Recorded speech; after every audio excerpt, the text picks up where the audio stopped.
A term that never existed before, but it's becoming evidently more popular, is something called the South African diaspora, where South Africans are now overseas, settled either long term or for the short term, but they're part of the South African specifically, diaspora, where they are supporting family back home. They plan to come back home. And we find a lot of those South Africans, you guys are over in Australia, New Zealand, UK, you settled there, you've given up your South African passports, and that's okay. You have a right to live wherever you want to live. But many South Africans, myself included, I was an expat at one time, part of the South African diaspora, where I went overseas when I couldn't get work to earn an income. I didn't have to support a family, which was nice. I was young and could do whatever I want with my money. But I wish I could have done more in my younger years, where I would be sitting a lot prettier than I would be right now. So here's my experience on what I would redo as a South African expat if I were overseas. The first thing I would do is I would get life cover sooner and do it while I was in the Middle East. So I got life cover towards the mid part of my journey. I left South Africa when I was very young. I was 20. But I didn't have life cover. And yeah, touch wood, nothing happened. But I would have gotten it sooner. Now, previously, during the old systems, you had to be here in the country to get your medical underwriting done, to get comprehensive, world-class life cover in South Africa, right? It's not the case now, right? If you are somebody who's worried and you're sitting somewhere in Ireland, somewhere in Korea, a lot of you in China, okay, and thinking, well, as soon as I get back, I'm going to sort this life cover thing out. You don't have to wait. We can do it for you right now. So click the link where you're watching that video and we can give you cover. So when you have life cover and risk cover, you know that South African companies cover most countries in the world. We don't cover war-torn countries, certain parts of West Africa, certain parts of the Middle East, Central Asia are not covered for obvious reasons.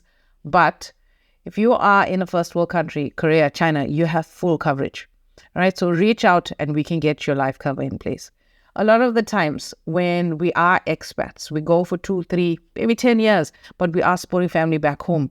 And with you being the breadwinner, with so many people depending on you, you need to ensure that you have life cover in place and affordable life cover. And top tier life cover in South Africa is very, very affordable. The next thing I would do if I was a younger South African expat is I would start retirement planning sooner. I wish I knew what I knew now about South African money when I was in my 20s, but it is what it is. But if I knew, I would start planning for retirement a lot sooner.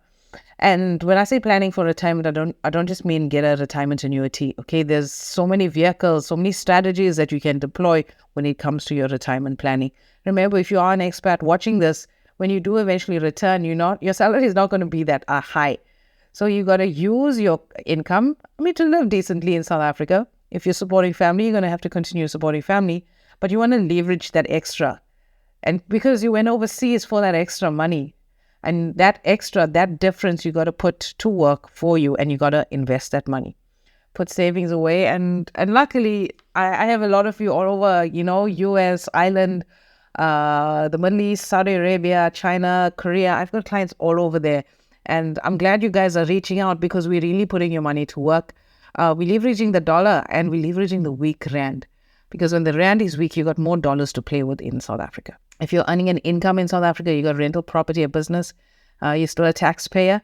And a typical retirement annuity would allow you to get some rebates and reduce your taxable income as well. So retirement planning is something I would definitely prioritize as an expat. Then it would be investments. I would not have traveled as much as I traveled. I would put a good chunk of my salary into investing earlier, especially in my 20s. I would have invested for longer into more aggressive solutions in South Africa. So you guys have no excuse. Okay, I was very young when I went overseas. There weren't videos like this. There weren't any South African content creators in the finance space. If you're somebody in your younger years, 20 some odd, and you're watching this video, I highly encourage you, as an expat, highly encourage you start investing, even if it's a 2,000-3,000 rand extra from your overseas income. Start investing. So when you come back, you are ahead. You are well ahead. You don't have to stress when you come back to South Africa. So those are my tips for the South African diaspora. Reach out if you need any investment advice.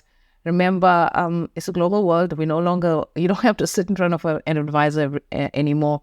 We are consulting on Zoom. We are a boutique financial advisory practice. And if you need help with your investments, with your retirement, with your risk, life cover, disability, and insurance planning, click the link where you're watching this video and we can chat. And if you're somewhere crazy where your times don't fit in with my calendar, just drop me an email and we'll work around that.